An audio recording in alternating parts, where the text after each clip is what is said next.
ഇവിടെ വേണ്ട കാര്യങ്ങളൊക്കെ ഇവിടെ നടത്തിയിട്ടുണ്ടോ? നമുക്ക് രാവിലെ ഒന്നും കിട്ടിയിട്ടില്ല പിള്ളേർക്ക്. പിന്നെ രാത്രി അവർക്ക് വിശന്നിട്ട് ഇവന്റെ സ്കൂളിലെ സാറിനെ വിളിച്ചിട്ട് സാറ് രാത്രി കൊണ്ട് ബ്രെഡും പഴവും എല്ലാം കൂടെ കൊണ്ട് കൊടുക്കുമായിരുന്നു. കയ്യിൽ നിന്ന് കാശ് കൊടുത്ത് പിള്ളേർക്ക് ഭക്ഷണം മേടിച്ച് കൊടുത്തു. ഇപ്പോഴും ചോറ് മേടിച്ച് പിള്ളേർക്ക് കൊടുക്കുമായിരുന്നു. 100-ലേറെ ആളുകൾ താമസിക്കുന്ന ഇവർക്ക് ഭക്ഷണമില്ല. അപ്പൊ ഇവരോട് ചോദിക്കുമ്പോൾ ഇവര് പറയുന്നത് ഇന്നലെ സ്റ്റവും മലയാളി വോട്ട് കൊടുത്ത് വാങ്ങിച്ച ദുരന്തമാണ് വി ഡി സതീശനും വി ഡി സതീശൻ സർക്കാരും എന്ന് പറയാതിരിക്കാൻ നിർവാഹമില്ല. നിങ്ങൾ ഇപ്പൊ കണ്ട വീഡിയോയുടെ പൂർണ്ണരൂപം ഞാൻ കാണിക്കാം. പക്ഷെ അതിന് മുൻപ് ചില കാര്യങ്ങൾ നമ്മൾ പറയാൻ വേണ്ടിയിട്ട് ഞാൻ ജമിനിയുടെ സഹായം ഒന്ന് തേടുകയാണ്. ജമിനി, 2018 പ്രളയ സമയത്ത് കേരളത്തിലെ വിവിധ ദുരിതാശ്വാസ ക്യാമ്പുകളിലായിട്ട് അന്ന് മൊത്തം എത്ര ആളുകളാണ് താമസിച്ചിരുന്നത്? 2018 പ്രളയ സമയത്ത് സംസ്ഥാനത്തെ വിവിധ ദുരിതാശ്വാസ ക്യാമ്പുകളിലായി ഏകദേശം 3.4 ദശലക്ഷം ആളുകൾ കഴിഞ്ഞിരുന്നതായാണ് കണക്കുകൾ പറയുന്നത്. നിലവിൽ 2026 വെള്ളപ്പൊക്കവും പ്രളയമൊക്കെ ഉണ്ടല്ലോ, ഈ സമയത്ത് എത്ര പേരാണ് നിലവിൽ വിവിധ ദുരിതാശ്വാസ ക്യാമ്പുകളിലായിട്ട് കഴിയുന്നത്? നിലവിലെ കണക്കുകൾ പ്രകാരം സംസ്ഥാനത്തെ വിവിധ ദുരിതാശ്വാസ ക്യാമ്പുകളിലായി 27,048 ആളുകളാണ് നിലവിൽ കഴിയുന്നത്. നോക്കൂ, 27,048 പേരാണ് നിലവിൽ കഴിയുന്നത്. 2018 എത്ര ലക്ഷം? 3.4 ദശലക്ഷം എന്ന് വെച്ചാൽ 34 ലക്ഷം ആളുകൾ. 34 ലക്ഷം ആളുകൾ താമസിച്ചിരുന്ന വിവിധ ദുരിതാശ്വാസ ക്യാമ്പുകൾ എങ്ങനെയാണ് ക്രോഡീകരിച്ചത്? എന്തെങ്കിലും പരാതി ഉണ്ടായിരുന്നോ? സ്വാഭാവികമായിട്ടും തുടക്കത്തിൽ പരാതി ഉണ്ടാവും. കേരളത്തിന് ഒട്ടും പരിചയമില്ലാത്ത ഒരവസ്ഥയായിരുന്നു അത്. 2018 വെള്ളപ്പൊക്കം, കേരളം മൊത്തം വെള്ളത്തിനടിയിലായ ഒരവസ്ഥ. സ്വാഭാവികമായിട്ടും ദുരിതാശ്വാസ ക്യാമ്പുകളിലേക്ക് ഇരമ്പിയെത്തുന്ന ആളുകളെ പെട്ടെന്ന് അക്കമഡേറ്റ് ചെയ്യാനും അവർക്ക് ആവശ്യമുള്ള ഫുഡ് ഒരുക്കാനും ഒരു പ്രയാസം, എത്രയൊക്കെ ഉണ്ടെങ്കിലും ഒരു പ്രയാസം നേരിടും. അത് നേരിട്ടു 1-2 ദിവസങ്ങളിൽ മാത്രം. പിന്നെന്തായിരുന്നു അവസ്ഥ? ഓണം പോലെയായിരുന്നില്ലേ? ഞാൻ പറഞ്ഞതല്ല, ഇപ്പൊ വിവാദമായ ഒരു അമ്മച്ചി ഉണ്ടല്ലോ, നമ്മുടെ രാഹുൽ മാങ്കൂട്ടമൊക്കെ CPM-കാർ പറഞ്ഞു പഠിപ്പിച്ചതാണെന്ന് പറഞ്ഞ ഒരു അമ്മച്ചി. ആ അമ്മച്ചി ഇവരാരും ഇല്ലാത്ത സമയത്ത് വിളിച്ചു പറഞ്ഞ 2018 പ്രളയ സമയത്തെ ദുരിതാശ്വാസ ക്യാമ്പിനെ കുറിച്ച് ആ അമ്മച്ചി പറയുന്ന കാര്യം ഒന്ന് കേട്ടു നോക്കാം. 2018 വെള്ളം കയറിയപ്പോ അമ്മച്ചി ഇവിടായിരുന്നോ? 14 ദിവസം എന്താ വായിരുന്നു മോനെ, ഓണം പോലെയായിരുന്നു. ലാസ്റ്റ് പോകാൻ നേരത്തുണ്ടല്ലോ ചാക്ക് കണക്കിന് ആ സാധനം ഇവിടെ കിടന്നത് ഓരോ മനുഷ്യർക്ക് വാരി കൊടുത്തു. ഒന്നും എത്തിയില്ലല്ലോ. നോക്കൂ, 34 ലക്ഷം ആളുകൾ സംസ്ഥാനത്താകെ ദുരിതാശ്വാസ ക്യാമ്പുകൾ കഴിയുമ്പോഴുള്ള അന്നത്തെ അവസ്ഥയാണ് ഈ അമ്മച്ചി, ഒരു ക്യാമ്പിൽ കഴിഞ്ഞ അമ്മച്ചി വിശദീകരിച്ചത്. ഇതായിരുന്നു അന്നെങ്കിൽ ഇപ്പോഴത്തെ അവസ്ഥ എന്താണ്? വെറും 27,000 ആളുകളാണ് ദുരിതാശ്വാസ ക്യാമ്പിൽ. അതിൽ 100-125 ആളുകൾ മാത്രം കഴിയുന്ന ഒരു ക്യാമ്പിലെ ഇന്നത്തെ അവസ്ഥ മാധ്യമങ്ങൾ റിപ്പോർട്ട് ചെയ്തതിൽ ഒന്ന് ഞാൻ നിങ്ങളെ കാണിക്കാം. ആയിക്കോട്ടെ, ഞങ്ങൾ മിണ്ടായിരുന്നു ഓർക്കരുത്. MLA പറഞ്ഞ രാഷ്ട്രീയം ഇത് രാഷ്ട്രീയമാണ്. ഞങ്ങൾ ഇവിടെ രാവിലെ വന്ന് ആവശ്യമായി സഹായം ചെയ്തു പോയതാ. എന്ത് രാഷ്ട്രീയം ഇവിടെ വേണ്ട കാര്യങ്ങളൊക്കെ ഇവിടെ നടത്തിയിട്ടുണ്ടോ? നമുക്ക് രാവിലെ ഒന്നും കിട്ടിയിട്ടില്ല. അതാ ഞാൻ മുമ്പേ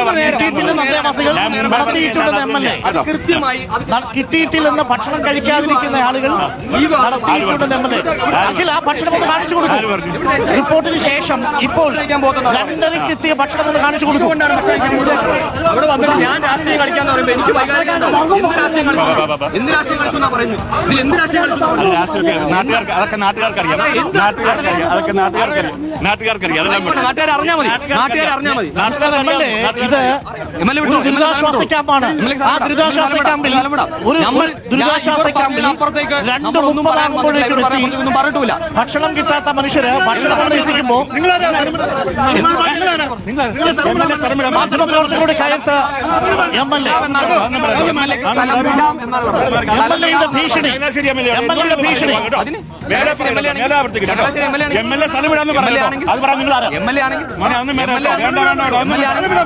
സ്ഥലം വിടാമെന്ന് വേണ്ടില്ല.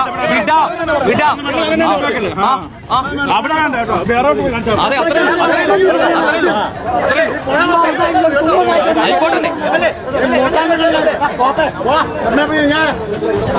മദ്യപിച്ചുള്ള ആളുകളൊക്കെ കൂടെ കൊണ്ടുവന്നിട്ടല്ലേ? നല്ലതാ. ഇവിടെ എല്ലാവരും കിട്ടില്ല എന്ന് പറയുമ്പോൾ MLA കിട്ടിയെന്ന് പറഞ്ഞിട്ടാണ് പോകുന്നത്. അഖിൽ, ആ കൊണ്ടുവന്ന ഭക്ഷണം, ആ കൊണ്ടുവന്നതാ റിപ്പോർട്ടർ വാർത്ത ചെയ്തിട്ടുണ്ട്. മൂന്ന് നേരത്തെ ഭക്ഷണം നമ്മളിവർ വിളിച്ചു വരുത്തിയതാണ്. ഈ ഉള്ളിയും ഇതും വെട്ടിയിട്ടാൽ ഭക്ഷണമാവില്ല. 120 45 പേർക്ക് കൊടുത്ത പച്ചക്കറിയാണ് ഈ കാണുന്നത്. എന്നിട്ട് പറയുമ്പോൾ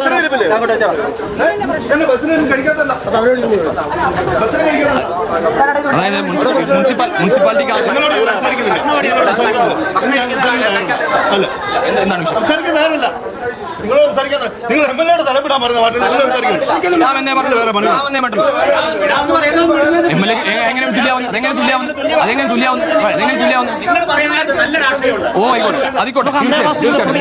ജനങ്ങളുടെ വിഷയമാണ് പറഞ്ഞത്. ജനങ്ങളുടെ വിഷയമാണ്. എന്നോട് ചോദിക്കണ്ട, എന്നോട് ചോദിക്കേ, ജനങ്ങളോട് ചോദിക്കണ്ടേ, എന്നോട് ചോദിക്കണ്ടേ, ഇവിടെ ചോദിക്കേ. ഈ ക്യാമ്പിൽ കിടക്കുന്ന ആളാ ചോദിക്കുന്നേ.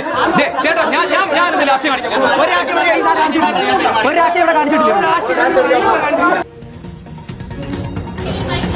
ഇന്നലെ വൈകിട്ട് വന്നേ ഞങ്ങളിവിടെ എന്നിട്ട് പിള്ളേർ കഴിക്കാനായിട്ട് അവിടെ ചെന്നപ്പോൾ കുറച്ച് ശകലം ചോറ് കൊടുത്തു പിള്ളേർക്ക്. പിന്നെ രാത്രി അവർക്ക് വിശന്നിട്ട് ഇവന്റെ സ്കൂളിലെ സാറിനെ വിളിച്ചിട്ട് സാറ് രാത്രി കൊണ്ട് ബ്രെഡും പഴവും എല്ലാം അവിടെ കൊണ്ട് കൊടുക്കുമായിരുന്നു. അങ്ങനെ പിള്ളേർ കഴിച്ചിട്ട് തീർക്കിടുന്നത് ഇല്ല. ഇപ്പൊ രാവിലെ ഒന്നും കൊണ്ടുവന്ന് ഈ നിറവ കൊണ്ടുവന്നല്ലോ, വേറൊന്നും കൊണ്ടുവന്നില്ല. ഞങ്ങളിപ്പം കയ്യിൽ നിന്ന് കാശ് കൊടുത്ത് പിള്ളേർക്ക് ഭക്ഷണം മേടിച്ച് കൊടുത്തു. ഇപ്പോഴും ചോറ് മേടിച്ച് പിള്ളേർക്ക് കൊടുക്കുമായിരുന്നു. കയ്യിൽ നിന്ന് കാശ് മേടിച്ചിട്ടുണ്ട്. 100-ലേറെ പേരാണ് ഈ ഒരു കെട്ടിടത്തിൽ വന്നിട്ടുള്ളത്, വിവിധ പ്രദേശങ്ങളിൽ നിന്ന് വന്നിട്ടുള്ള. ഞാനിവിടെ മുനിസിപ്പൽ കൗൺസിലറാണ് ഇവിടെ താമസിക്കുന്നത്. രാവിലെ ഇവിടുത്തെ ഞങ്ങൾ ക്യാമ്പുകളെല്ലാം സന്ദർശിക്കുന്നവരാണ്. അവിടെയൊക്കെ സർക്കാർ സംവിധാനം എവിടെയെങ്കിലും എന്തെങ്കിലും കുറവുണ്ടെങ്കിൽ ഞങ്ങൾ പാർട്ടി എന്ന രീതിയിൽ ഒരുപാടടുത്ത് ഞങ്ങൾ സഹായങ്ങൾ കൊടുത്തിട്ടുണ്ട്. അപ്പോൾ ഇന്നലെ വൈകിട്ട് ഇവിടെ വന്നു. ഇന്ന് രാവിലെ ഇവിടെ വരുമ്പം ഒരു കൂട്ടി 100-ലേറെ ആളുകൾ താമസിക്കുന്ന ഇവർക്ക് ഭക്ഷണമില്ല. 100-ലേറെ ആളുകൾ താമസിക്കുന്നവർക്ക് ഭക്ഷണമില്ല. അപ്പോൾ അവിടെ നിന്ന് മുനിസിപ്പൽ സെക്രട്ടറിയെ ഞാൻ വിളിച്ചു, വില്ലേജ് ഓഫീസറെ വിളിച്ചു, ക്യാമ്പിന് ചുമതലയുള്ള അധ്യാപകരെ വിളിച്ചു. അപ്പോൾ അവർ പറഞ്ഞ ഇന്നലെ അപ്പോൾ ഇവരോട് ചോദിക്കുമ്പോൾ ഇവർ പറയുന്നത് ഇന്നലെ സ്റ്റവും അവസാനം കാണിച്ച് മനസ്സിലായില്ലേ? 100 പേർക്കുള്ള ഉള്ളി തക്കാളിയും പച്ചമുളകാണ് കാണുന്നത്. 100-ഓ 125-ഓ ആളുകളാണ് അവിടെ താമസിക്കുന്നത്. അവർക്കുള്ള മൊത്തം സാധനങ്ങളാണ്, കറി ഉണ്ടാക്കാനുള്ള സാധനങ്ങളാണ് കാണിച്ചത്. ഇതാണ് ക്യാമ്പുകളുടെ അവസ്ഥ. എന്നാൽ ഈ ക്യാമ്പുകൾ മൊത്തം ക്രോഡീകരിച്ച് അത് മുന്നോട്ട് കൊണ്ടുപോകേണ്ട മുഖ്യമന്ത്രി എന്ത് ചെയ്യുന്നു? ഹെലികോപ്റ്റർ എടുത്ത് അമ്മായിയച്ഛനെ കാണാൻ പോകുന്നു.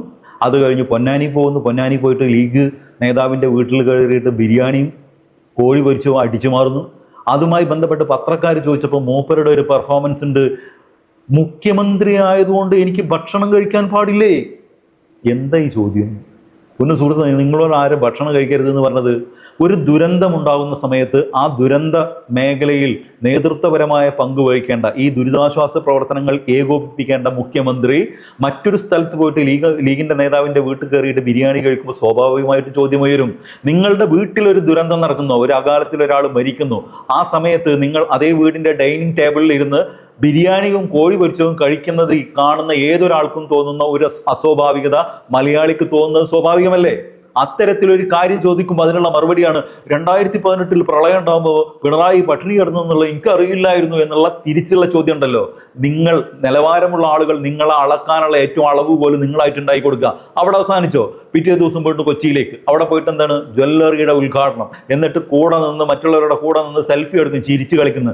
കേരളത്തിൽ 10-27,000 ആളുകൾ ദുരന്ത ബാധിതരായിട്ടുള്ള ആളുകൾ ദുരിതാശ്വാസ ക്യാമ്പുകളിൽ ഭക്ഷണവും വസ്ത്രവും ആവശ്യമുള്ള സാധനങ്ങളും കറണ്ട് പോലും ഇല്ലാതെ ദുരന്തത്തിലാവുമ്പോഴാണ് മൂപ്പരുടെ ഈ കളി. അവിടെ അവസാനിപ്പിച്ചോ? പിന്നീട് അവിടുന്ന് കോഴിക്കോട് ഹൈലൈറ്റ് മാളിൽ പോയിട്ട് അവിടെ കോഫി ഷോപ്പിന്റെ ഉദ്ഘാടനം.